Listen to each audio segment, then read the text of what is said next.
What is up, everybody? Mr. Purtis here. Welcome to 8.4. We're doing a little Chinese Communist Revolution. This time period is 1900 to 2001. This connects a little bit with the Cold War.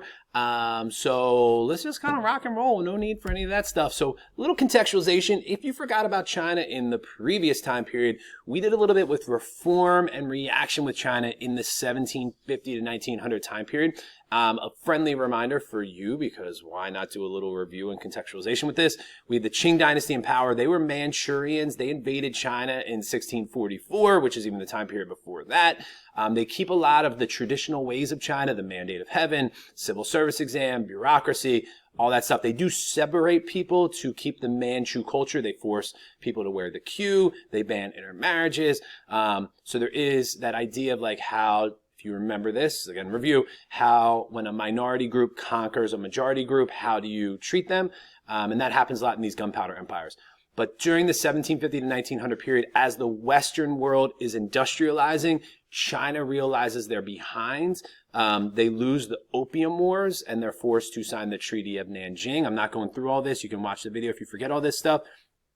In the Treaty of Nanjing, they are kind of embarrassed. They're forced to open up to the West. They lose Hong Kong. And there's a whole bunch of issues. But in the process, the Qing government attempts to industrialize, and that is called the self-strengthening movement. They try to industrialize, but it's not successful. They just don't have the things that you need to industrialize, which is people, money, and natural resources.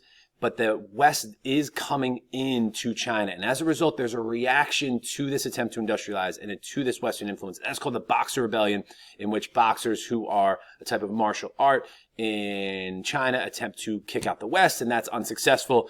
And in 1911, which we didn't talk about in that video, but it was kind of happening, in 1911, the Qing Dynasty officially collapses. The last emperor of China is removed from the throne, and 3,000 years, which is crazy to think about, 3,000 years of dynastic cycle in China comes to an end. So in 1911, there's no more Chinese dynasty, which is insane to think about 3,000 years. So the question is, what do we do? And there's really two competing groups in the early 1900s. One is kind of our westernized nationalists, we'll call them. People who want to unify China into one country again, but really want to focus on kind of Western ideas. And we have two guys who, the first one is kind of Sun Yat-sen, who was really in 1911. And then we have Zhang Jieshi, also known as Chiang Kai-shek. Just a side note, if you ever see that, I like to call him Double J. So we got Double J and Sun Yat-sen here, who are the westernized nationalists. And then we, of course, we're doing Cold War stuff, so you know what's coming. We got our communist guy, whose name is Mao Zedong. So we got Mao over here. Okay, so in Chinese culture, the first name is the last name, which we have in Western. So his familial name is Mao, so we refer to him just as Mao. And essentially we have two competing groups, and then World War I breaks out and they help fight in the war, and then after World War I we see a rise in nationalism, and really what we have over in the 1920s and 30s is a lot of like just war factions. We have like warlords in charge of local regions, and everyone's trying to compete for power, and no one can really unify it, but everyone's trying to get Mao. People don't like this idea of communism, and you can imagine the U.S. pumping money in to help the nationalists, and by the 1930s, Zhang Jieshi here is attempting to capture and kill Mao. And Mao's Red Army is what they're called, are trying to escape Zhang Jieshi. And they march over the course of a year, which is insane to think about, 5,600 miles in an attempt to evade Zhang Jieshi's forces. And over the course of this, a lot of Mao's followers and his Red Army die. But Mao is going from like town to town and spreading his ideas. And he becomes kind of this like mythological figure who marched over 5,000 miles and escaped other forces. So it really gives him this mythical reputation. He really interacts with a lot of peasants, and he connects well with peasants because he was a peasant himself growing up. So he meets a lot of peasants and kind of talks about this unfair system and how peasants should be on equal footing to landlords, and like we should redistribute land and whatnot. So he really kind of gains this following along the way. There's the issues that are going on in China amidst all of this two competing groups is, one, like I said, World War I leads to a rise in nationalism. A lot of people in China assume that Westerners would leave after World War I, like a lot of places that were imperialized do, and it doesn't happen. Two, let's not forget World War II. In World War II, Japan invades China. And we have some horrible treatment by the Japanese soldiers towards Chinese, which also leads to a rise in nationalism and this hatred towards the Japanese people by Chinese people at the time, including the rape of Nanjing or Nanking. Lastly, there's a strong desire amongst people in China, especially peasants, to own their own land, to have control over their land and to own something.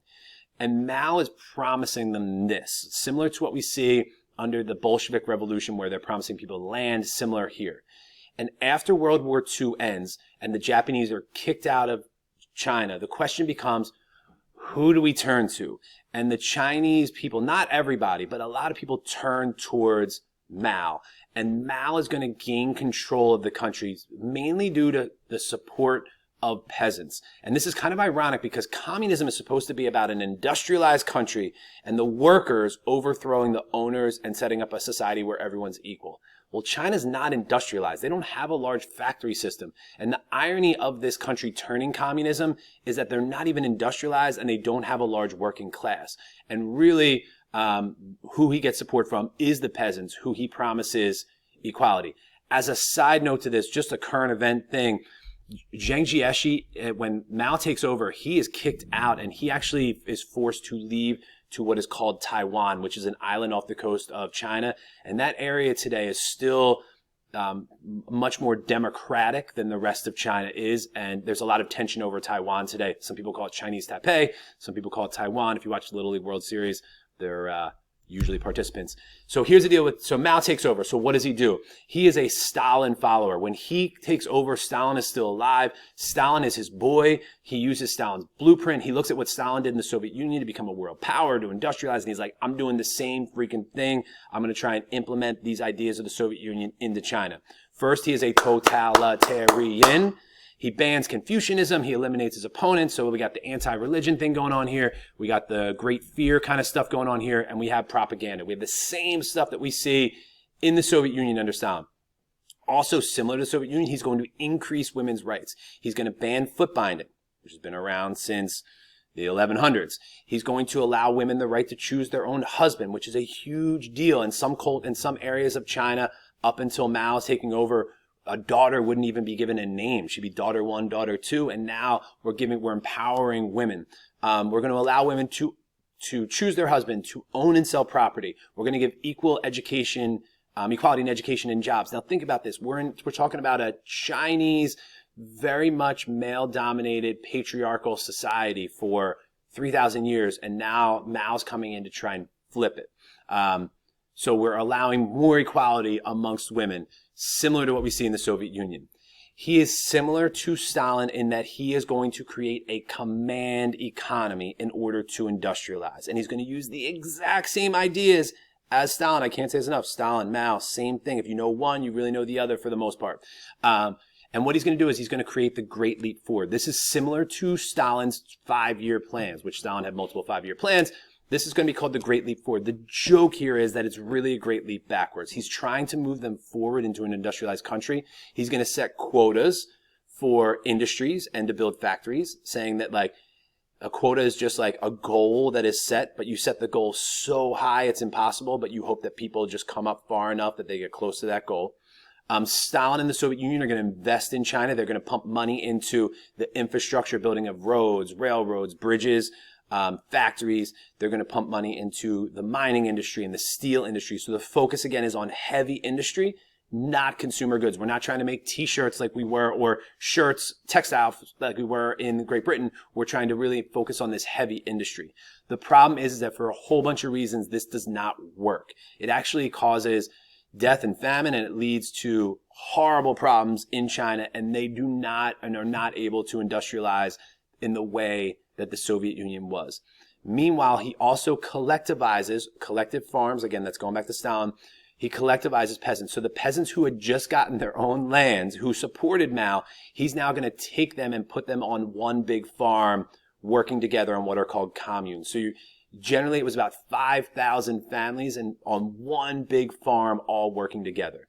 As we've talked about, the problem with this is it's like group work, man. One person, your next door neighbor who you don't like, is now working with you on the farm, and they don't work as hard as you do, and you're mad that you're contributing more. So we're going to see a reduction in production. Ooh, I got some skills on the mic.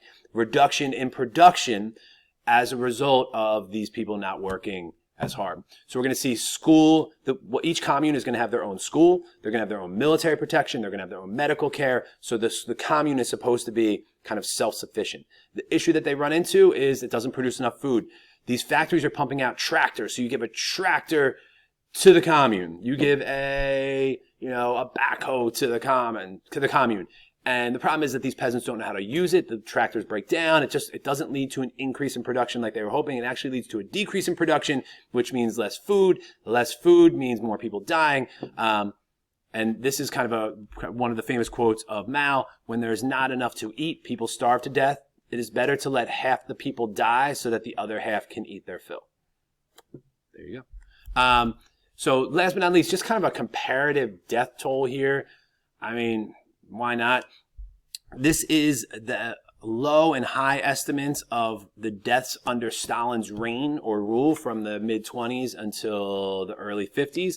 Low estimates are about 30 million, higher about 50. The Great Leap Forward in China, rough estimates of death toll are 30.